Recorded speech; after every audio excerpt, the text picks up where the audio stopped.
আগামীর বাংলাদেশে আমরা স্বৈরাচারকে চুল পরিমাণ বরদাস্ত করতে পারবো না। আগামীর বাংলাদেশ হবে ইসলামের বাংলাদেশ, ঠিক কিনা বলেন? এক নাম্বার কথা। দুই নাম্বার কথা হলো, আমরা দেখেছি গততে যখন তাফসির মাহফিল হতো, আলোচক সাহেব কোরআন থেকে তাফসির পেশ করতেন, আর কিছু তথাকথিত নেতা বক্তার থেকে মাইক কেড়ে নিত, রাজাকার, জঙ্গিবাদ, মৌলবাদ বিভিন্ন ভাষায় তারা গালিগালাজ করত। আমরা স্পষ্ট ভাষায় বলতে চাই, আগামীতে আমার এই বাংলার মাটিতে তাফসির মাহফিল হবে, আমরা নিজেদের মতো তাফসির মাহফিল করব। পুলিশরা আসবে প্রটোকল দেওয়ার জন্য, পরিস্থিতি ঠিক রাখার জন্য। তাফসির মাহফিল করার জন্য কারোর থেকে পারমিশন নেওয়ার কোনো প্রয়োজন আমাদের কাছে নাই। ফরিদপুরের ভাড়া, ঠিক কিনা বলে? আপনারা কি আমার সঙ্গে সবাই এই কথার ব্যাপারে দ্বিমত না একমত? একমত। আল্লাহ তাআলা কমিটির ভাইদেরকে নেক্সট বছর এর চাইতে আরো সুন্দর মাহফিল করার তৌফিক দান করুক। পড়েন সবাই আমিন। যারা আপনারা এসেছেন, যুবক কারা এসেছেন একটু হাত তুলবেন। যুবক যারা এসেছেন, হ্যাঁ, সর্বনাশ, সবাই যুবক, পেছনেও যুবক। মাশাআল্লাহ মাশাআল্লাহ, হাত তামা। আয়োজক কমিটি তো যুবক, যুবক আসবে না তো আসবে কারা? আর মুরব্বী যারা এসেছেন একটু বেয়াদবি না নিলে একটু হাত তুলবেন। মুরব্বী কারা এসেছেন? মাশাআল্লাহ মাশাআল্লাহ, স্টেজেও আছে, সামনেও আছে।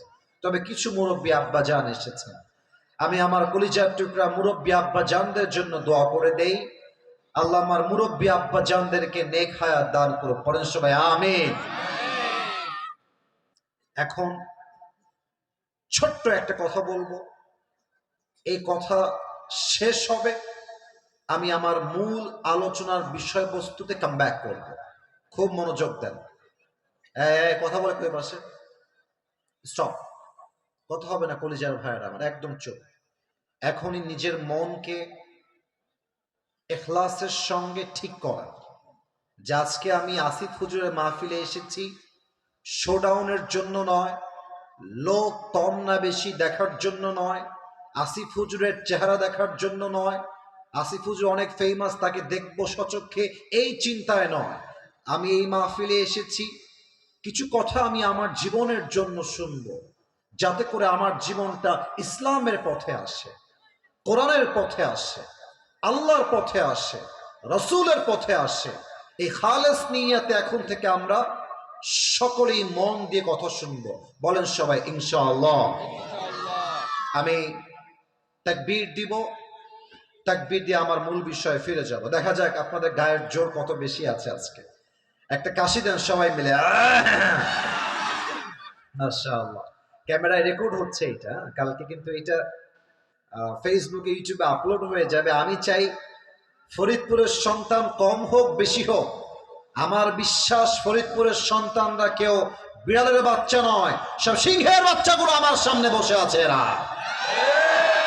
সেই হিসেবে তাকবীর দিবেন যেন আওয়াজটা বিশাল ভারী আওয়াজ হয়। আমি তাকবীর দিব, আপনারা আমার সঙ্গে দিবেন। নারায়ে তাকবীর। আল কোরআনের আলো, আল হাদিসের আলো,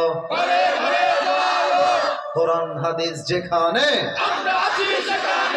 আলেম ওলামা যেখানে,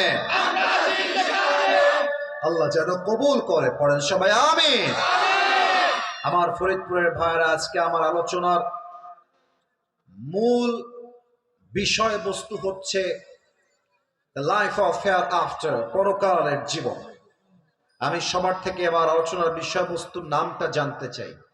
দুনিয়ার জীবন না পরকালের জীবন? পরকালের জীবন। এই যে বাবুরা, তোমরা এভাবে আওয়াজ করবো না, কলিজা তোমরা একটু স্লো, আর সবার সঙ্গে বলবা না, ওদেরকে হটাবেন না কেউ, ওরা ওখানেই থাকবে। ওরা আমাদের মাহফিলের সৌন্দর্য, ওরা আছে বলে আমাদের মাহফিল সুন্দর হয়ে উঠেছে, ঠিক কিনা বলে? তবে একটু আস্তে ঠিকবে, ঠিক বলবা, ঠিক আছে? নরমালি আমি 3টা প্রশ্ন করব সবাইকে এখন। আশা রাখবো বুঝে থাকলে সবাই উত্তর দিবেন। আমার প্রিয় ফরিদপুরের কলিজার টুকরা ভাইরা, বলেন তো সবাই, দুনিয়ার জীবনটা কি বেশি উত্তম না আখিরাতের জীবন বেশি উত্তম? আখিরাতের জীবন বেশি উত্তম। তার দলিল কোথায় আছে? কোরআন না, এখানে কোরআনটা কোথায়? কোরআনটা নিয়ে আসেন একটু। কোরআনে আল্লাহ তাআলা বলছেন 30 নম্বর পারা, সূরাতুদ দুহা, 4 নম্বর আয়াত, ওয়ালাল আখিরাতু খায়রুল লাকা মিনাল উলা, the life of hereafter is much more better than this worldly life. আল্লাহ তাআলা বলছেন দুনিয়ার জীবনটাই উত্তম জীবন নয়, বরং আখিরাতের জীবনকে দুনিয়ার চাইতে অধিক বেশি উত্তম করে দিয়েছে একজন। আওয়াজ দিয়ে বলেন সবাই, তিনি কে? আল্লাহ তাআলা দুনিয়ার জীবনকে 1000 গুণ বেশি উত্তম করেন নাই আখিরাতের চাইতে, বরং আখিরাতের জীবনকে দুনিয়ার চাইতে 1000 গুণ বেশি উত্তম করেছেন। নাম্বার 1 প্রশ্ন এবং তার উত্তর। নাম্বার 2, বলেন তো সবাই, দুনিয়ার জীবনটা কি বেশি লম্বা জীবন না আখিরাতের জীবন বেশি লম্বা জীবন? আখিরাতের জীবন সবচেয়ে বেশি লম্বা জীবন। দলিল কোথায় আছে? 30 নম্বর পারা, 4 নম্বর পৃষ্ঠা, সূরাতুন নাজিআতের। এই যে পিচ্চিরা, তোমাদের এই কমিটিরা যারা আছো, কিছুকে বামে দাও, কিছুকে ডানে দাও, না ওরা শেষ পর্যন্ত এরকম চেঁচামেচি করবে। হ্যাঁ, হটায় দাও, একটু ডিভোর্স দিয়ে দাও, একটু হালকা ওদিকে। হ্যাঁ, একসঙ্গে বসলে শয়তানে গুদাবে, একটু ডানে বামে যাও। হ্যাঁ, মাশাআল্লাহ, বাবুরা আমার কলিজার টুকরা, নিষ্পাপ মাসুম বাচ্চা। এই যে সোনামণি, নতুন নতুন নতুন, একদম কথা হবে না, একদম চুপচাপ, হুজুরের কথা শুনবা, আওয়াজ করবা না, একদম চুপচাপ। 30 নম্বর পারার 4 নম্বর পৃষ্ঠা, সূরাতুন নাজিআতের সর্বশেষ আয়াত। আল্লাহ তাআলা বলছেন কান্নাহুম ইয়াওমা ইয়ারাউনাহা লাম ইয়ালবাথু ইল্লা আশিয়াতান আও দুহাহা। পরকালের জীবনটা কত লম্বা আল্লাহ তাআলা বলছেন, দুনিয়ার কোন মানুষ যখন মারা যাবে, আখিরাতের জীবন যখন শুরু হবে, পরকালের জীবনটা তার কাছে এত বিশাল লম্বা জীবন মনে হবে। 80 বছর একজন মুরব্বী ডাক দিয়ে বলবে, আল্লাহ, আমার কাছে মনে হচ্ছে আজ দুনিয়ার পুরো 80 বছরের জীবনটা জাস্ট একটা সকাল কিংবা সন্ধ্যার মতো ছিল। আল্লাহু আকবার! কতটা লম্বা সময় হতে পারে আখিরাতের জীবনটা? Just try to feel it, একটু অনুধাবন করে চেষ্টা করেন শোনার জন্য। 2 নাম্বার শেষ। 3 নাম্বার, এই পেছনে কথা বলো না, ছোট্ট একটা মাহফিল এরকম হলে হয়? যার যার মতো কথা বললে আমি কেমনে ওয়াজ করি বলো? আর এই যে পিচ্চিদেরকে তুমি খেয়াল রাখবা, এই যে মাঝে যে আছো রুমালওয়ালা ভাই, খেয়াল রাখবে এরা যখন চিৎকার চেঁচামেচি না করে, চুপচাপ বসে থাকতে হবে। আমি ফরিদপুর, এটা আমার শেষ মাহফিল, এটা আমার শেষ প্রোগ্রাম। আমি এসেছি হেদায়েতের কথা বলার জন্য। আমার কথা বলতে গেলে মাইন্ডসেট ক্লিয়ার থাকতে হবে, কানে আওয়াজ আসলে কথা বলা যাবে না, ওদেরকে চুপচাপ ধরে রাখতে হবে। 3 নাম্বার, আমরা যে আজকের মাহফিলে এসেছি সবাই জীবিত, বাসায় যে আমরা সবাই জীবিত ফিরে যাব। আজান হচ্ছে, যে কোনো একজন উত্তর দিলেই হবে, আমার ওয়াজ চলবে, যে কোনো একজন উত্তর দিলেই আজানের হক আদায় হয়ে যাবে, ওয়াজ করা জায়েজ, এটা কোনো সমস্যা নাই। বলেন তো আজকের মাহফিলে আপনারা জীবিত যে এসেছেন, বাসায় যে জীবিত ফিরে যাবেন সবাই, কোনো গ্যারান্টি কি আমাদের কারো কাছে আছে? আছে আছে আছে নাই। কোরআনে আল্লাহ তাআলা কি বলছে দেখেন। আল্লাহ রাব্বুল আলামিন বলছেন, বান্দা শোনো শোনো, লিকুল্লি উম্মাতিন আজাল ইযা জাআ আজালুহুম ফালা ইস্তাখিরুনা সাআতাও ওয়ালা ইস্তাকদিমুন। আল্লাহ বলছেন, বান্দা, মৃত্যুর জন্য কোনো বয়স নাই, যুবক নাই, মুরব্বী নাই, মধ্যবয়সী নাই। যখন যার হায়াত শেষ হয়ে যাবে, তাকে মালাকুল মউতের মাধ্যমে দুনিয়ার থেকে তুলে নিবে একজন। আওয়াজ দিয়ে বলেন সবাই, তিনি কে? That means we don't have any guarantee about our life. যে কোনো সময়, যে কোনো মুহূর্তে আমাদের রুহটা কবজ হয়ে যেতে পারে। এটাই হচ্ছে আমাদের দুনিয়ার জীবন। এবার আসুন আমরা আলোচনার গভীরে যাওয়ার চেষ্টা করি। ফরিদপুরের ভাইরা, সবাইকে 5 সেকেন্ডের জন্য চোখটা বন্ধ করতে হবে। তবে কেন বন্ধ করতে হবে আমি একটু বলে দিচ্ছি। অল্প সময় ওয়াজ হবে 8:15 পর্যন্ত। কি ওয়াজ করব পুরো ওয়াজে একটা ভূমিকা দিচ্ছে। শোনেন, পরকালের জীবনটা আসলে শুরু হবে কেমন করে। মালাকুল মউত যখন আমাদের মৃত্যুর জন্য রূহ কবজ করতে আসবে, মৃত্যুটা আমাদের হবে কেমন করে। নামাজির মৃত্যু কেমন হবে, বেনামাজির মৃত্যু কেমন হবে, এটা আমরা জানবো ফার্স্ট অফ অল। সেকেন্ডলি আমরা জানবো, আজীবন শুনেছি কবরের জীবন, কবরের জীবন।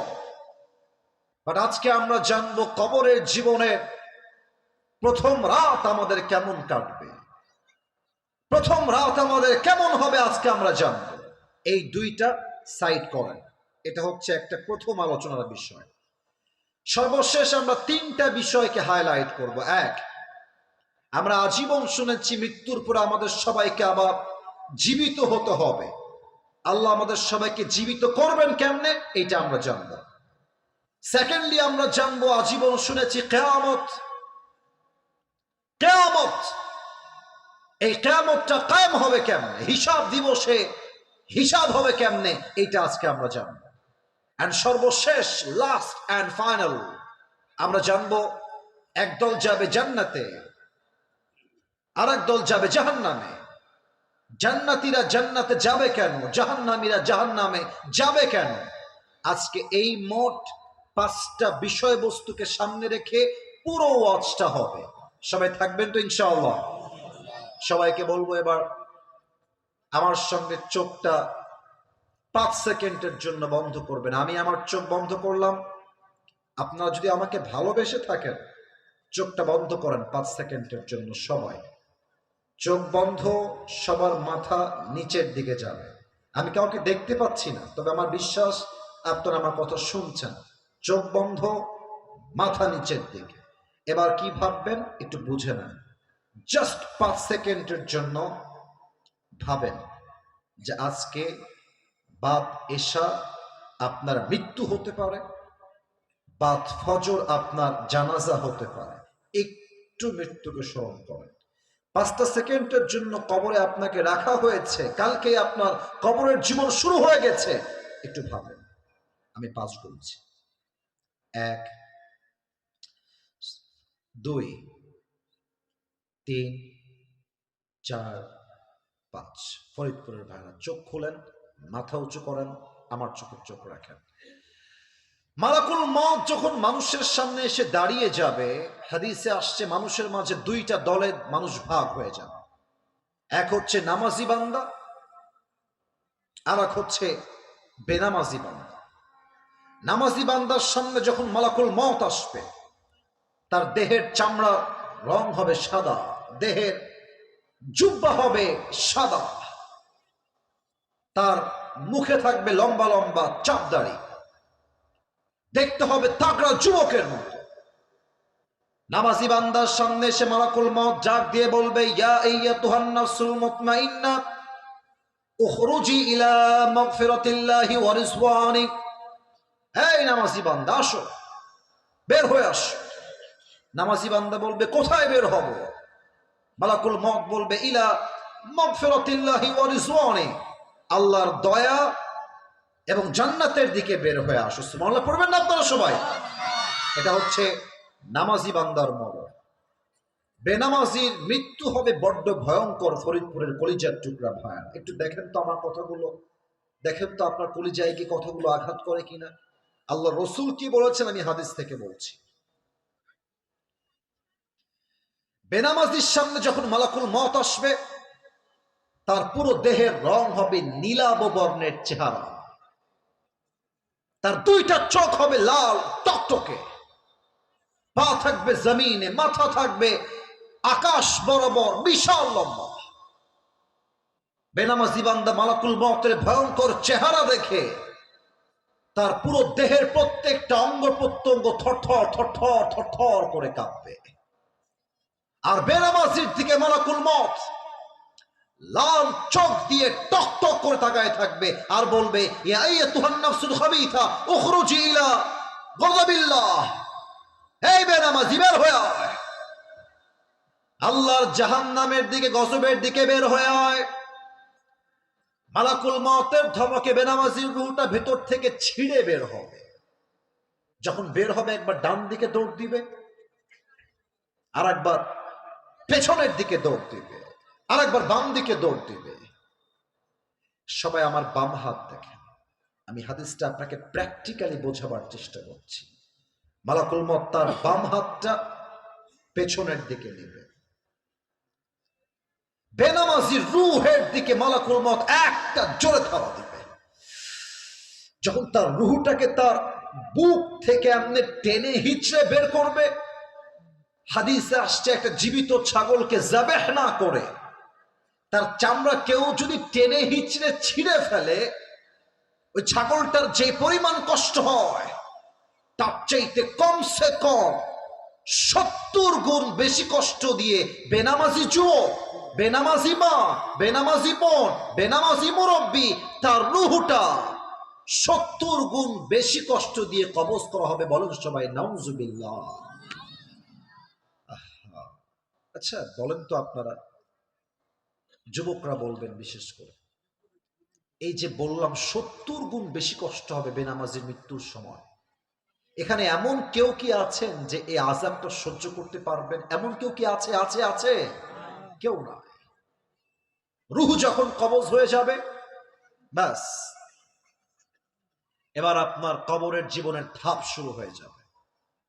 হাদিসে আসছে পরকালের জীবনের প্রথম ধাপ হলো কবর। তবে প্রশ্ন করব একটা সবাইকে এই মুহূর্তে, উত্তর হয়তো বা 95% মানুষ ভুল দিবেন, 95% মানুষ ভুল উত্তর দিতে পারেন। এই জন্য সবাইকে সাবধান করে জিজ্ঞেস করছি, বলেন তো সবাই জবান খুলে, কবরের মোট প্রশ্ন হবে কয়টা? 4টা পেছনে বলেছে মাশাআল্লাহ। কবরের প্রশ্ন 3টা নয়, কবরের মোট প্রশ্ন হবে 4টা। এক, আমি প্রশ্ন করব, সে আমাকে উত্তর দিবেন। মার রব্বুক, আমাদের রব কে? এত আস্তে আওয়াজ ফরিদপুরের হয় না। আবার বলেন, সে আমাদের রব কে? আল্লাহ আমার রব, এই রবই আমার সব, দমে দমে তনু মনে তারি অনুভব। তোমার দুনিয়াতে আমি যেদিকে তাকাই, অথই নিয়ামতে ডুবে আছি সবাই। পাখপাখালির কণ্ঠে শুনি তাসবিহ করো রব, তাসবিহ করো রব। আল্লাহ আমার রব, এই রবই আমার সব। বলেন সো আমাদের রব কে? 2 নাম্বার, ওয়ামান নাবিয়্যুকা তারিফু হাদার রাজুল, আতারিফু হাদার রাজুল, তুমি কি এই মানুষটাকে চেনো? তোমার কে হয় এই মানুষটা? আচ্ছা একটু আমার দিকে তাকায় বলবেন তো, আমার মুখে এইটা কি? আমার মুরব্বীরা কয়, তোমরা কও না যুবক, আর বড় লজ্জার বিষয় আমার জন্য। এইটার নাম কি? ট্রেন যাক না, সমস্যা কি? ট্রেন তো তার গন্তব্যে যাবে, তাদের গন্তব্য তাদের জায়গায়, আমাদের গন্তব্য আমাদের জায়গায়। তারা তো আমাদের থেমে নেই, আমরা থামবো কেন? আমাকে বলেন সবাই, আমার মুখে এইটা লম্বা লম্বা কি? একটু আমাকে দেখে বলেন তো, দাড়ি যে আমি রেখেছি নবীর সুন্নাহ অনুযায়ী, আমাকে দাড়িতে কি আনস্মার্ট লাগতেছে না স্মার্ট লাগতেছে? দাড়িতে কি আমাকে অসুন্দর লাগতেছে না সুন্দর লাগতেছে?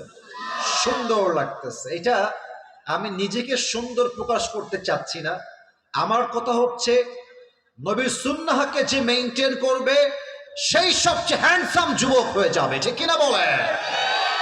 তবে আমাদের দেশে কিন্তু সমস্যা আছে, অনেক মেয়ে আছে দেখবেন দাড়িওয়ালা যুবক পছন্দ করতে চায় না। বেশিরভাগ মেয়েদের রুচি আজকাল অনেকটা নষ্ট হয়ে গেছে। মেয়েদের বেশিরভাগ সময় দেখি আমি গাঞ্জাখোর টাইপের ছেলে মেয়েদের খুব বেশি পছন্দ হয়। যুবক ভাই না, এরকম মেয়ে তো ফরিদপুরে একদম নাই। আরে নাই রে ভাই। আল্লাহ এমন মেয়েদেরকে হেদায়েত দান করুক, পড়েন সবাই আমিন। আমার বিশ্বাস যত মায়েরা বোনরা আমার মাহফিলে আজকে এসেছেন তারা সবাই দাড়িকে পছন্দ করে। তবে আমি এতটুকু বলতে চাই, যদি কোনো মেয়ে তোমাকে দাড়ির জন্য বিয়ে করতে না চায়, ওই মেয়ের জন্য তুমি তোমার দাড়ি কাটতে যাবা না। তুমি বলবা, যেই মেয়ে আমাকে দাড়ির জন্য বিয়ে করতে চায় না সে আমার বউ হওয়ার কোনো যোগ্যতাই রাখে না। আর একটা কথা বলবো, আসলে মুরব্বীরা আছেন, they're all respected person, সবাই সম্মানিত ব্যক্তিবর্গ আমার ডানে বামে বসে আছেন। আমি কথাটা বলতে আমি ফিলিং সো শাই, লজ্জা পাচ্ছি, বাট আমাকে বলতে হবে। তোমাদের যদি কোনো মেয়ে এমন থাকে লাইফে, দেখো যে তোমাকে দাড়ির জন্য বিয়ের প্রস্তাবটা রিজেক্ট করে দিয়েছে আর বলছে আমি আপনাকে দাড়ির জন্য বিয়ে করতে পারবো না, তুমি বলবা যে আপু আপনার মতো মেয়ের জন্য আমার মতো দাড়িওয়ালা যুবক পারফেক্ট হবে না, আপনার মতো রুচির মেয়ের জন্য বিটিএস এর হিজরা ছাড়া পারফেক্ট কোনো অপশন আমার কাছে আর না। আল্লাহ এমন মেয়েদেরকে দাড়ির মূল্য বোঝার তৌফিক দান করুন। পড়েন সবাই আমিন। এবার বলেন তো সবাই, আমার নবীর মুখে লম্বা লম্বা চাপ দাড়ি ছিল কি ছিল না? আমার নবীর মতো সুন্দর এই তল্লাটে দ্বিতীয় আর কেউ কি হতে পারে? চাঁদের চেয়ে সুন্দর তুমি নবী আমার কামলি হিওয়ালা, দো জাহানের বাদশা তুমি প্যারা নবী সাল্লে আলা, দো জাহানের বাদশা তুমি প্যারা নবী সাল্লে আলা, চাঁদের চেয়ে সুন্দর তুমি নবী আমার কামলি হিওয়ালা। কোন সবাই সুবহানাল্লাহ। 2 নম্বর প্রশ্ন, তোমার নবীকে আমরা বলবো হাদা নবিয়ুনা মুহাম্মাদুর রাসূলুল্লাহ সাল্লাল্লাহু আলাইহি ওয়াসাল্লাম। 2টা প্রশ্ন শেষ। 3 নম্বরটা আপনারা গৌরব নিয়ে অহংকার নিয়ে সবাই উত্তর দিবেন। ওয়ামা দীনু, আমাদের ধর্মের নাম কি? বাচ্চাদের আওয়াজ কেন বেশি হয়ে যায়, আপনারা কেন পারেন না বলেন তো? আবার বলছি, আমাদের ধর্মের নাম কি? ইসলাম আমাদের ধর্ম। আমাদের ধর্ম ইসলাম বলে আমরা ভারতের দাদাবুদেরকে ছাড় দিয়ে কথা বলি, ভারতের সাংবাদিকদেরকে আমরা ছাড় দিয়ে কথা বলি। তাছাড়া খুব বেশি কথা বলতে চাই না আজকে, জাস্ট এতটুকু বলবো, ভারতের যেই সাংবাদিকগুলো বাংলাদেশকে নিয়ে ভুয়া তথ্যের নিউজ ছড়ায়, এই সমস্ত সাংবাদিকদেরকে আমার কোনোভাবেই সাংবাদিক মনে হয় না। মনে হয় এই সমস্ত সাংবাদিক গুলিস্তানে জাইঙ্গা বিক্রি করলে বেশি মানাবে ফরিদপুরে। আর একটা কথা, যেই সাংবাদিকরা নিউজ করে, ওরা বলেছে বাংলাদেশ আর থাকবে না, আমরা চট্টগ্রাম নিয়ে নিব, তারপরে আমরা ফেনীকে নিয়ে নিব, সব নিয়ে নিব, বাংলাদেশকে আমরা দেউলিয়া করে ছাড়বো। বেটা, এটা কোনো মামুর বাড়ির আবদার নয় যে আমার মাতৃভূমির 1 ইঞ্চি মাটি কাটতে চাইবে তার পিঠের চামড়া একটাও থাকবে না ফরিদপুরের ভাড়া। মনে হয় ডক্টর ইউনূস সাহেব ভদ্র মানুষ, বাংলাদেশের মানুষরা ধর্মপ্রিয় মুসলমান, তারা শান্তি চায়। মনে রাখবা, পানি যতই ঠান্ডা হোক, কিন্তু পানির স্রোত যখন একবার শুরু হয়ে যায়, পানির স্রোতে বিশাল উঁচু পাহাড় ভেঙ্গে চুরে চূর্ণ বিচূর্ণ হয়ে যায়। অনেকে দেখি নেতা সাহেবরা বলেন, এখানে অনেক নেতা আছেন, আমি সবাইকে উইথ ডিউ রেসপেক্ট বলছি, অনেকে আমাদেরকে বোঝাতে চান যে ভারতকে আপনারা ভয় করে কথা বলবেন, ভারতের সৈনিক বেশি, সোলজার বেশি, আর্মি বেশি। আমি তাদেরকে সম্মানের সঙ্গে বলছি, তাদের সৈনিক হতে পারে 1 লাখ, আমাদের সৈনিক হতে পারে 1000, তবে পার্থক্য সংখ্যায় নয়, পার্থক্য এক জায়গায়। ভারতের 1 লাখ সেনার মাঝে আল্লাহর প্রতি ঈমান নাই, আর আমার বাংলাদেশ মাতৃভূমির 1000 সৈনিকের মাঝে আল্লাহর প্রতি অগাধ বিশ্বাস এবং ভরসা আছে। আর হাদিসে এসেছে, আল্লাহর হাবিব বলেছেন, একজন ইমানদার সাচ্চা মুসলমান 1000 কাফেরের সমান, ঠিক কিনা বলে?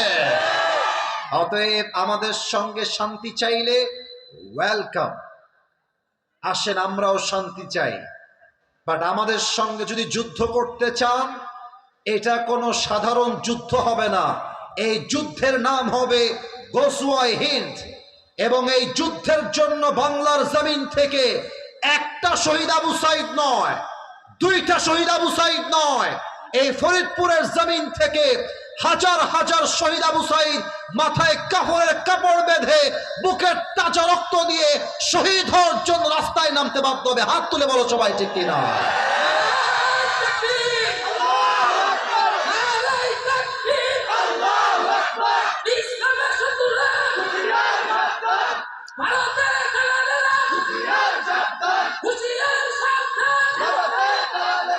আপনারা কি কাউকে ভয় টয় পান নাকি ভাই? আবার বলেন, ভয় পান কাউকে? ভয় পান? আল্লামা দেলোয়ার হোসেন সাঈদী হুজুর বলতেন, বিড়ালের মতো 500 বছর বেঁচে থাকার কোনো দাম নাই, সিংহের মতো 1 ঘন্টা গর্জন দিয়ে আমরা বাঁচতে চাই ফরিদপুরের ভাড়া। 3 নাম্বার প্রশ্ন, আমাদের ধর্ম হচ্ছে ইসলাম। ফেরেশতা বলবে, কিরে এ তো একটা প্রশ্নেও আটকায় না। এবার ফেরেশতা বলবে, ওয়ামা ইলমুক, ওয়ামা ইলমুক, তুমি এতগুলো জ্ঞান অর্জন করেছো, কই থেকে? তোমার জ্ঞানের উৎস কোথায়? আমরা বলবো, আমাদের জ্ঞানের উৎসের নাম মাশাআল্লাহ। কোন বাঘের বাচ্চা আসছে? মাশাআল্লাহ, অনেক আওয়াজ ভালো পেয়েছি। বলেন সবাই, আমাদের জ্ঞানের উৎস কোথায়? আল্লাহ বলবে, এই ফেরেশতা থামো, আর না, আর প্রশ্ন করো না, থামো, স্টপ স্টপ, থামো, যাও, আমার বান্দার কবরটাকে তোমরা জান্নাতের বাগান বানায় দাও। আমার বান্দার কবরটাকে তোমরা 70 গজ লম্বা করে দাও। কোন সবাই সুবহানাল্লাহ। আজকের ওয়াজ যদি বাদেশা হতো, আপনাদেরকে অনেক ওয়াজ শোনাতাম প্রিয় ভাইরা, তবে বেশি সময় নেই। এখন আমরা সেকেন্ড পার্টে আসবো। সবাই 2 হাত তোলো, সবাই 2 হাত তোলো। আমার সঙ্গে তাকবীর দিবেন, আমার সঙ্গে দিবেন, একটা তাকবীর দিবেন। দ্বিতীয় বিষয়ে আমরা যাব। কি হয়েছে? প্রতিবন্ধী ছেলে, কি সমস্যা? দোয়া চাওয়ার জন্য। আচ্ছা ঠিক আছে, ওকে, এটা শেষের দিকে দিলে ভালো হবে। ঠিক আছে। ওয়ালাইকুম আসসালাম। মাশাআল্লাহ, একজন প্রতিবন্ধী, আল্লাহকে শেফায়ে আজলা কামেলা দান করুক। পড়েন সবাই আমিন। ঠিক আছে, বসে দাও, বসে দাও, বসে দাও, বসে যাও, বসে যাও। মাশাআল্লাহ, তাকবীর দিবেন আমার সাথে। দেখা যাক গায়ের জোর কত বেশি মাঝের দিকে। নারায়ে তাকবীর। আল কোরআনের আলো, আল হাদিসের আলো, কোরআন হাদিস যেখানে, মাশাআল্লাহ, আলেম ওলামা যেখানে, ফরিদপুরবাসী যেখানে। আসুন আমরা লাস্ট এন্ড ফাইনাল 3টা বিষয় শুনে যাই। নাম্বার 1, পরকালের জীবনটাকে আল্লাহ সুবহানাহু ওয়া তাআলা হাদিসের ভাষ্যমত অনুযায়ী 3টা ভাগে ভাগ করেছেন। লুক অ্যাট মাই 3 ফিঙ্গার্স, 3টা আঙ্গুল দেখবেন আর আমাকে জবান খুলে উত্তর দিবেন, পরকালের জীবনটা মোট কয় ভাগে বিভক্ত? পেছনে আওয়াজ আছে, সামনে নাই। বলেন সবাই, কয়টা? Number 1, if you believe in life of hereafter, then you must have to believe in on the day of resurrection. যে পরকালে বিশ্বাস রাখে, সেটা মনে প্রাণে বিশ্বাস করে আমার মৃত্যুর পরে আমার জীবনটা শেষ নয়। কোন পিচ্ছি কথা বলে রে, এবার তোরা মায়ের খাবে রে, কঠিন মায়ের খাবে রে আমার হাতে। বাবুরা, কলিজারা, সোনামণি বাবুরা, ওদের কমিটিটা সামলাচ্ছে না কেন? এভাবে আওয়াজ আসলে এটা আবার ঠিক না। অনেকে বলবেন, হুজুর পিচ্ছি মানুষই তো আওয়াজ করবে, ওরা তো আওয়াজ করতে আসছে না। না, আবেগ দিয়ে ইসলাম চলবে না, বিবেক দিয়ে চলতে হবে। ওরা আওয়াজ করলে আপনাদের ওয়াজ বুঝতে সমস্যা হবে, আমার বুঝাইতে সমস্যা হবে, এটা বুঝতে হবে। মেহেরবানি করে ভলান্টিয়ার্স যে কোনো একজন গিয়ে ওদেরকে পেছনে দাও অথবা আলাদা করো। কারণ আমি চাই আজকের মাহফিলটা ইউটিউবে আপলোড যাবে, এটা এখানেই শেষ হবে না, পুরো বাংলাদেশ আগামীকাল দেখবে। অতএব এটা নরমাল কোনো মাহফিল নয়, এটা ঐতিহাসিক মাহফিল হয়ে থেকে যাবে, ঠিক কিনা বলেন? আওয়াজ চাই না পিচ্চিদের থেকে। 1 নাম্বার, মৃত্যুর পরে আল্লাহ তাআলা আমাদের সবাইকে আবার নতুন করে জীবিত করবেন, পুনরুত্থান দিবসে বিশ্বাস। 2, if you believe in life of hereafter, then you must have to believe in on the day of judgment. যে পরকালে বিশ্বাস রাখে, সেটা মনে প্রাণে বিশ্বাস করে আমার আমল চাই ছোট হোক কিংবা বড় হোক, আমার প্রত্যেকটা আমলের জাররা জাররা হিসাব নিবে একজন। আওয়াজ দিয়ে বলেন সবাই, তিনি কে? যেমনটা কোরআনে আল্লাহ তাআলা বলেছেন, ফামান ইয়ামাল মিসকালা যাররাতিন, আস্তে আস্তে আস্তে, আপনারা ওই পিচ্চিদেরকে মারামারি করতে যাবেন না, খুব বেশি ধমক দিবেন না, একদম চুপচাপ বসায় দেন। فمن يعمل مثقال ذرة خيرا يره ومن يعمل مثقال ذرة شرا يره। আল্লাহ রাব্বুল আলামিন বলছেন, বান্দা যাররা পরিমাণ ভালো আমল যদি হয় এটাও কিয়ামতের দিবসে হিসাব হবে, যাররা পরিমাণ খারাপ আমল যদি হয় এটাও হিসাব নিবে একজন। আওয়াজ দিয়ে বলেন সবাই, তিনি কে? মাশাআল্লাহ, আওয়াজ পাচ্ছি মনের মতো। এবার দুই হাত দেখেন, আমি আয়াতটা প্র্যাকটিক্যালি বোঝাতে চাই, আপনারা তুলতে হবে না, আমার দুই হাত দেখলেই হবে। দুই হাত দেখা যায়? কথা বলেন, দেখা যায়? কিয়ামতের দিন আল্লাহ তাআলা বলবেন যে আমাকে দিয়ে আমি বোঝাই। আল্লাহ বলবে, এই আসিফ হুজুরের আমল নামাটা ওজন দাও। ওজন দেওয়া হবে। তো কোরআন বলছে, ফাম্মা মান সাকুলাত মাওয়াজিনুহু ফাহুয়া ফি ঈশাতির রাদিয়া। যদি বান্দার আমল নামা জাস্ট 1% একটু উপরের দিকে উঠে যায়, জাস্ট আ লিটল বিট, একদম হালকা, আল্লাহ বলবেন যাও আমার বান্দাকে তোমরা এই মুহূর্তে জান্নাতের ফয়সালা শোনায় দাও। আপনারা হয়তোবা নাম শুনেছেন, পাকিস্তানের একজন বড় আলেম স্কলার, তার নাম হলো মাওলানা তারিক জামিল। নাম শুনেছেন আপনারা? আমি তার কথা প্রায় আমার লেকচারে মেনশন করি, কারণ তার ওয়াজগুলো আমি একটু শুনি ভালো। যারা হিন্দি বোঝো, যারা উর্দু বোঝো, মোটামুটি তোমরা ওনার ওয়াজ শুনবা। আমি তোমাকে বলতে পারবো আশা রেখে, তার একটা ওয়াজ হয়তোবা তোমার হেদায়েতের ওয়াসিলাও হতে পারে। এতটা মারাত্মক কথা তিনি তার বক্তব্যের মাঝে প্রায় বলেন। তো সেই দিন হিসাব দিবস নিয়ে আমি একটা ওয়াজ করছিলাম, তো তারপরে আমি তার একটা ওয়াজ শুনলাম, যেটা আমি নিজেও কোট করেছি। মাওলানা তারিক জামিল সেই দিন একটা হাদিস বললেন, পরকালের জীবনে হিসাব দিবসে এক অবাক করা ঘটনা ঘটবে। কি ঘটবে? একজন যুবক আল্লাহর দরবারে দাঁড়াবে, আল্লাহ বলবে, অমুক যুবকের আমল নামা তোমরা ওজন দাও। ওজন দেওয়া হবে। দুইটা আমল ওজন দেওয়ার পরে দুইটাই 50-50 হয়ে যাবে। এবার বলেন তো, জান্নাতে যাওয়ার জন্য আমল লাগে মাত্র আর কয়টা? মাশাআল্লাহ, এরা বুঝে গেছে। সবাই বলবেন, লাগে কয়টা? একটা আমল হলেই সে জান্নাতি হয়ে যাবে। তো তারিক জামিলের ভাষা হচ্ছে উর্দু ভাষা। উনি তার ভাষায় বললেন, जब उसका अमल दोनों बराबर हो जाएगा तो वो कहेगा मुझे टेंशन की कोई बात नहीं है, मेरी बाप तो यहां पर है। अगर मैं अपनी बाप से कहूं कि मुझे बस एक अमल दे दो, मेरी बाप मुझे एक अमल देगा और मैं कन्फर्म जन्नती हो जाऊंगा। যুবক বলবে, আমার কোনো টেনশন নাই। এই ছেলে পেলে, তোমরা এত অভদ্র কেন বাবুরা? কেন তোমরা এত অভদ্র? আচ্ছা আচ্ছা আচ্ছা, থামেন আব্বাজান, আব্বাজান, তোমরা না আমার কলিজার টুকরা। মুরব্বীরা কি ভাবে তোমাদের ব্যাপারে? আবার কই যাও ওখান থেকে? ওখানে দাঁড়াও, ওখানে দাঁড়াও, ওখানে দাঁড়াও। তোমাদের আসতে হবে, তোমরা দাঁড়ায় থাকো, দাঁড়ায় থেকে অর্থ না, কিন্তু আওয়াজ করবো না। আমাকে বাজে অভিজ্ঞতা দিয়ে বাসায় ফিরাই দিও না, আমি কিন্তু আগামীতে আসবো না। বাজে অভিজ্ঞতা দিও না তোমরা আমাকে। কতবার মানা করলাম, পিচ্ছিরা চুপচাপ, তোমরা কথা বলছো একদম চুপ। তোমাদের পায়ে আমার হাত, ভাইয়ের আমার মাফ চাই তোমাদের কাছে, আওয়াজ করো না। যুবক বলবে, আমার বাপের কাছে একটা আমল চাইলেই তোমার আব্বা আমাকে একটা আমল দিয়ে দিবে, আমার কোনো টেনশন নাই। বাবার কাছে আসবে, এসে বলবে, আব্বা मैं तुम्हारी बेटा हूं, मुझे जन्नत में जाने के लिए बस एक अमल की जरूरत है। আব্বা তুমি যদি আমাকে একটা আমল আজকে দান করে দাও, আমি আজকেই জান্নাতি হয়ে যাব, এই মুহূর্তে। আব্বা বলবে, কে তোমার বাবা? তুমি কে? কিসের বাবা? বের হও। আমার তো দুনিয়ায় কোনো বউ ছিল না, ছেলে আসবে কই থেকে? ও খরচ, বের হয়ে যাও। আব্বা मैं तुम्हारी बेटा हूं, আমি তোমার ছেলে। আব্বা একটা আমল আমাকে দাও আব্বা। মর্মান্তিক হাদিসটা। বাপ বলবে, আরে যাও এখান থেকে, কে তোমার বাপ? আমি তোমার বাপ নই। যুবকটা বাবার থেকে খালি হাতে ফিরে আসবে, আম্মাকে বলবে, আম্মা একটা আমল আমাকে দাও আম্মা, मैं तुम्हारी बेटा हूं, তোমার আদরের কলিজার টুকরা ছেলে আমি, একটা আমল দিলে আজকে আমি জান্নাতি হয়ে যাব।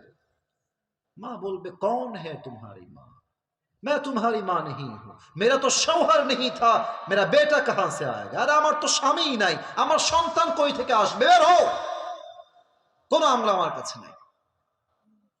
যুবকটা বের হয়ে আসবে, বউ বাচ্চা সন্তান বাবা মা কেউ তাকে একটা আমল দিবে, একটা কেউ দিবে। এবার ওই যুবকটা টেনশনে পড়ে যাবে, চুপচাপ বসে বসে চোখের পানি ছেড়ে কান্না করবে আর হতাশ হয়ে যাবে। আরেকজন যুবক তার কাছে আসবে, এসে বলবে আরে ভাই তুমি ইতনি পেরেশান কিউ? কি হয়েছে তোমার ভাই? এত চিন্তা কিসের তোমার? কি লাগবে আমাকে বলো, হতে পারে আমি তোমার সহযোগিতার জন্য হাত বাড়াতে পারি। যুবকটা বলবে আরে ভাই আপনি জানতো, বাপ চিনছে না মা চিনছে না, আপনি কোথাকার কে? আপনি বের হন, आप मेरी कोई मदद नहीं कर सकते, আপনি বের হয়ে যাও। সে বলবে ভাই বলেন না কি লাগবে আপনার, হতে পারে আমি আপনার সাহায্য করতেও পারি।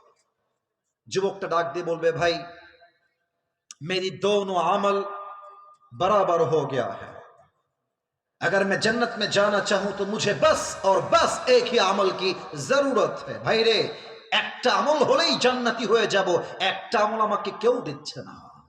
যুবকটা বলবে শিওর একটা আমল হলেই জান্নাতি? শিওর?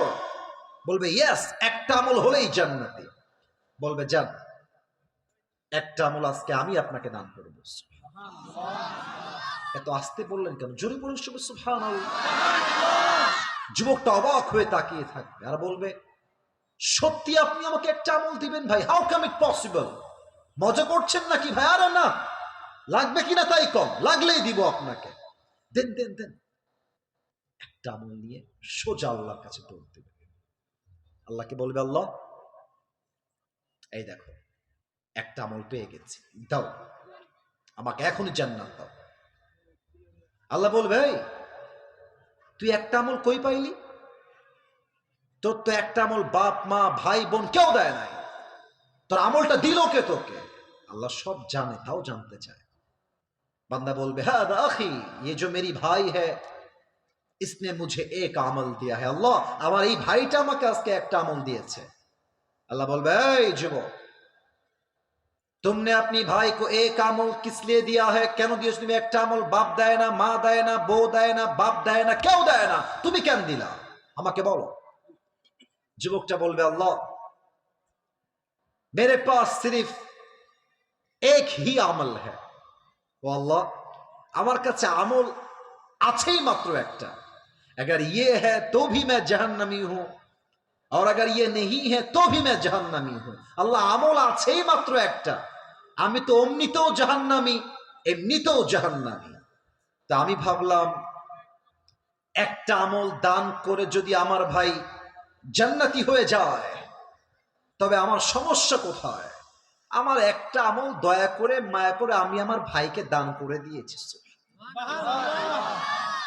আল্লাহ বলবে ও আচ্ছা আচ্ছা तो मुझसे भी बड़ा मेहरबान बनना चाहते हो ओ बंदा, তাই নাকি? তুমি কি তোমার রবের চাইতে বেশি দয়াময় হতে চাও? তুমি কি তোমার রবের চাইতে বেশি মায়াময় হতে চাও? নো, শোনো আনার রহমান আনার রহিম, I am the most merciful, I am the most gracious, I am the most kindful Lord, मुझसे बड़ा मेहरबान और कोई भी नहीं हो सकता। আমি হলাম সবচেয়ে দয়াময়, আমার দয়া শেষ নাই। যাও আজ তোমার আমল 50 থেকে 51 হয়ে গিয়েছে, जाओ तुम जन्नत में चले जाओ, लेकिन तुम अकेले जन्नत में मत जाना। जिस भाई ने तुम्हें एक अमल दिया है तुम भी जन्नत में जाओ, अपनी भाई को साथ लेकर दोनों जन्नत में चले जाओ। कौन सबाई सुभान अल्लाह। আল্লাহ বলে এই বান্দা কি রে তোর কি মনে হয় তোর চাইতে আমার দয়া কম? না, আমার দয়া আকাশ সমান, আমার দয়ার সাগরের শেষ নাই। আজকে তোর আমল হয়ে গিয়েছে 51, যা জান্নাতে। তবে তুই একা যাস না, তোর যেই ভাই তোকে একটা আমল দিয়েছে তুইও জান্নাতে যা। তোর ভাইকে নিয়ে দুইজন মিলে উভয় জান্নাতে প্রবেশ কর। কোন সবাই সুবহানাল্লাহ। হিসাব দিবসে আমল নামা হওয়া লাগবে 151। এবার আসুন, হিসাব দিবসে প্রথম হিসাব কি বিষয় হবে কে বলতে পারে? মাশাআল্লাহ মাশাআল্লাহ, সবাই উত্তর দিয়েছেন। হাদিসটা হচ্ছে আউয়ালু মা ইউহাসাবু বিহিল আবদু ইয়াউমাল কিয়ামাতি আস-সালাহ। কিয়ামতের দিবসে প্রথম হিসাব হবে নামাজ নিয়ে। এবার আরেকটা প্রশ্ন দিবেন, উত্তর বলেন তো ইসলামের দ্বিতীয় খলিফার নাম কি? মাশাআল্লাহ, দেখছেন বাচ্চাদের আওয়াজ দেখছেন, ওকে কে থামাবে? কোন ওরা আগেই পারবে। যুবকরা উত্তর দেয়নি, ও আগে উত্তর দিয়েছে। অ্যাপ্রিসিয়েটেড, খুব ভালো লাগছে বিষয়টা। আর একবার জিজ্ঞেস করছি, এবার বাদ যেন কেউ না যায়। ইসলামের দ্বিতীয় খলিফার নাম কি? ওমরে ফারুক রাদিয়াল্লাহু তাআলা আনহু। এটা হাদিস বলবো, এটা আমার শেষ ঘটনা। আমরা প্রবাদ বাক্য বলি না মাঝে মাঝে যে শেষ ভালো যার সব ভালো তার। এই হাদিসটা আপনি শুনবেন, ঘটনাটা। ওমরের কাছে একজন যুবক আসছে যে আগুনের পূজা করে, অগ্নি উপাসক। এসে বলছে, Omar, I have on complain, আমার কাছে একটা অভিযোগ আছে। কি অভিযোগ বলো? সে বলল, আমার নাম হলো আবু লুলু আল মাজুসি, আমি একজন আগুনের পূজারী, আমি একজন গোলাম। আমার মালিক প্রত্যেক দিন আমার কাছে 6 দিরহাম চার্জ করে, বাট আমার অভিযোগ হচ্ছে আমি 6 দিরহাম দিতে পারি না, তুমি কমিয়ে এটাকে 2 দিরহাম করে দাও। ওমরে ফারুক বলছে, ওকে, নট আ বিগ ডিল, আমি করে দিব, but I have to know about your income source. তোমার ইনকামের সোর্সটা কোথায়? তুমি কি কাজ করে খাও? আমাকে আগে এটা ইনফর্ম করো। ওই যুবক ডাক দিয়ে বলছে, আমিরুল মুসলিমিন, আমি মূলত খঞ্জর বানাই, চাকু। খঞ্জর কাকে বলে? আমার ডান হাত দেখেন, আমার ডান হাত দেখা যায় যায় যায় যায় যায়। খঞ্জর হচ্ছে ডানেও চাকু বামেও চাকু। মাকবাদাতুহু ফি ওয়াসাতিহ, হ্যান্ডেলটা হচ্ছে মাঝখানে। এটাকে আরবি ভাষায় বলা হয় খঞ্জর। তো ওমরে ফারুক বলছে, ও আচ্ছা, তুমি খঞ্জরের বিজনেস করো, তোমার তো হাজার হাজার টাকার ব্যবসা, তোমার তো 6 দিরহাম নয়, তোমার কমপক্ষে 10 দিরহাম চার্জ হওয়ার কথা। ওমর তার উল্টা রায় দিয়েছে। এবার ওই যুবক ডাক দিয়ে বলছে, ওমর, ও আচ্ছা আচ্ছা, সবাই যেহেতু মুসলমান তাই তুমি সবার বেলায় নরম, আর আমি যেহেতু কাফের তাই তুমি আমার বেলায় গরম, তাই না ওমর? হুমকি দিচ্ছে, কি দেখেন, হুমকি। বলছে, ওমর, আমি তোমাকে হত্যা করে ছাড়ব। নাউজুবিল্লাহ বলবেন না আপনার সবাই? হত্যার হুমকি দিয়ে বের হয়ে গেছে। এবার ওমরে ফারুককে হত্যা করবার জন্য সে বিশাল লম্বা একটা চাকু বানিয়েছে, জাস্ট ওমরকে হত্যা করবার জন্য। এবার যারা আমার মাহফিলে এসেছেন, যতটুকু দেখা যায় সবাই আমার পেটের ডান দিকে দেখবেন, যতটুকু দেখা যায়। আমি জানি স্পষ্ট দেখা যাবে না, যতটুকু দেখা যায় আমার পেটের ডান দিকে দেখবেন। প্রত্যেকটা আরব সর্দারের পেটের এই ডান জায়গাতে, এই জায়গাতে এক্সাক্ট একটা খাপ থাকতো। এই খাপে খঞ্জর থাকতো, ছুরি বা চাকু। 2টা কারণ, এক, শত্রুপক্ষকে অ্যাটাক করার জন্য, অথবা শত্রুপক্ষের অ্যাটাককে ডিফেন্স করার জন্য। সবার পেটের ডান দিকে একটা বিশাল লম্বা খাপ থাকতো ছুরি রাখার জন্য। ওই আবু লুলু আল মাজুসি কাফের ওমরে ফারুককে হত্যা করবার জন্য বিশাল লম্বা একটা খঞ্জর বানিয়েছে। এবার সেই খঞ্জরটা পেটের ডান দিকে এমনি লুকায়ে রেখেছে। এবার সে প্ল্যান করছে হত্যা করা যায় কেমন করে। আপনারা যারা দাঁড়িয়ে আছেন, যারা বসে আছেন, যারা ডানে আছেন, সবাই উত্তর দেন তো। ঠান্ডার সময় তো আমরা জ্যাকেট পরি, ঠিকঠাক, okay, perfect, not a big deal. But খুব বেশি ঠান্ডা লাগলে ফজরের পরে আমরা একটা জিনিস মুড়ি দিয়ে বের হই, এটার নাম কি? এই যে আমার স্যার চাদর পরে আছে, চাদর। চাদরের 2 পাশে 2টা পার্ট থাকে। এই ফোনটা অফ করো, ফোন অফ করো। চাদরের 2 পাশে কয়টা পার্ট থাকে? দুইটা, একটা বামে একটা ডানে। আবু লু'লু আল মাজুসি একটা বিশাল লম্বা চাদর নিয়েছে, চাদরটা নিয়ে এমনে ঝুলিয়ে দিয়েছে। এবার কি হয়েছে, ঝুলায় দেওয়ার জন্য তার পুরো দেহটাই চাদর দিয়ে ঢেকে গেছে। আর চাদরের ডান পাট, আমার দিকে দেখেন সবাই, লুক অ্যাট মাই বডি, আমাকে না দেখলে আপনি হাদিসটা বুঝবেন না প্লিজ। চাদরের ডান পাট এইটাকে ধরে মুখের এই নাকের মাঝখান দিয়ে এইভাবে ধরে, জাস্ট লাইক এ নেকাব অফ উইমেন, নারীদের নেকাবের মতো পুরো মুখটাই ঢেকে ফেলেছে। Okay, let me show you something, just like this, মেয়েদের নেকাবের মতো। এখন no one can see his face except his eyes, চোখ ছাড়া এটা যে কোন মানুষ, তার চেহারা কেমন, দেখতে কেমন, কেউ বুঝতে পারবে না। পুরো মুখটা ঢাকা, আর পেটের ডান দিকে বিশাল লম্বা একটা চাকু। ফজর আজান যখন হয়ে গেল, ওমর ফারুক রাদিয়াল্লাহু তাআলা আনহু ইমাম হয়ে প্রবেশ করেছেন মসজিদে নববীর ভেতরে। ওমর ফারুক ডাক দিয়ে বলছেন, সফু সুফুফাকুম, কাতার সোজা করো, কাঁধে কাঁধ মিলিয়ে দাঁড়াও। আল্লাহু আকবার, সুবহানাকা আল্লাহুম্মা ওয়া বিহামদিকা ওয়া তাবারাকা ইসমুকা ওয়া তাআলা জাদ্দুকা ওয়া লা ইলাহা গায়রুক, আলহামদুলিল্লাহি রাব্বিল আলামিন, আর রহমানির রহিম, মালিক ইয়াউমিদ্দিন। ওমর ফারুক রাদিয়াল্লাহু তাআলা আনহু নামাজের ইমামতি শুরু করে দিয়েছেন। সানা পড়েছেন, সূরা ফাতিহা পড়েছেন। সূরা ফাতিহার পরে আর একটা কিরাত তিনি মিলিয়েছেন। এবার কিরাত যখন শেষ হয়ে গিয়েছে, ওমর ফারুক বলছেন আল্লাহু আকবার, রুকুতে গিয়েছেন, ঝুঁকে গিয়েছেন। আর ওই কাফের আবু লু'লু আল মাজুসি ঠিক ওমরের পেছনের কাতারে মুয়াজ্জিনের বাম পাশে দাঁড়িয়ে আছে।